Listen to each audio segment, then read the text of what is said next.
Je vous le disais, des avions sont partis ce mardi de France vers le Niger pour évacuer des civils français et européens après le putsch mercredi dernier, tandis que le Burkina Faso et le Mali ont mis en garde contre toute intervention armée extérieure dans le pays. Les précisions de Pierre Dipomela. Après l'attaque de l'ambassade de France au Niger, après le renversement du président Mohamed Bazoum, le Quai d'Orsay a décidé du rapatriement volontaire de quelques 600 ressortissants français. La ministre française des Affaires étrangères évoque une situation sécuritaire préoccupante.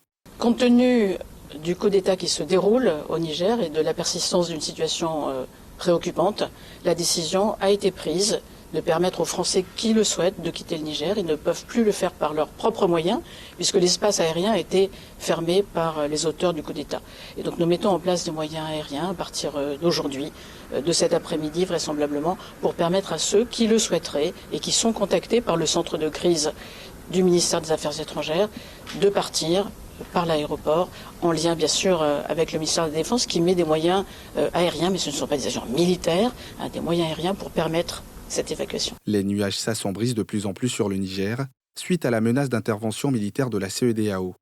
Le Burkina et le Mali se sont rangés du côté du Niger et mettent en garde de toute action militaire visant à rétablir le président déchu, Mohamed Bazoum.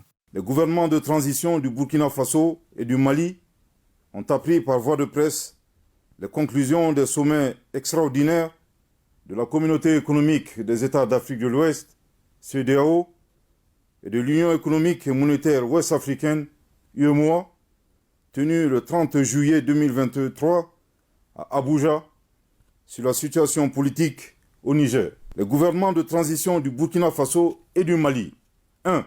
expriment leur solidarité fraternelle et celle des peuples burkinabés et maliens au peuple frère du Niger, qui a décidé en toute responsabilité de prendre son destin en main et d'assumer devant l'histoire la plénitude de sa souveraineté. 2. dénonce la persistance de ces organisations régionales à prendre des sanctions aggravant la souffrance des populations et mettant en péril l'esprit de panafricanisme. Refuse d'appliquer ces sanctions illégales, illégitimes et inhumaines contre le peuple et les autorités nigériennes. 4. avertissent que toute intervention militaire contre le Niger s'assimilerait à une déclaration de guerre contre le Burkina Faso et le Mali. Je répète. 4. avertissent que toute intervention militaire contre le Niger s'assimilerait à une déclaration de guerre contre le Burkina Faso et le Mali. Préviennent que toute intervention militaire contre le Niger entraînerait un retrait du Burkina Faso et du Mali de la CEDEAO, ainsi que l'adoption de mesures de légitime défense en soutien aux forces armées et au peuple du Niger. En tout état de cause, les gouvernements de transition du Burkina Faso et du Mali invitent les forces vives à se tenir prêtes et mobilisées en vue de prêter main forte au peuple nigérien en ces heures sombres du panafricanisme.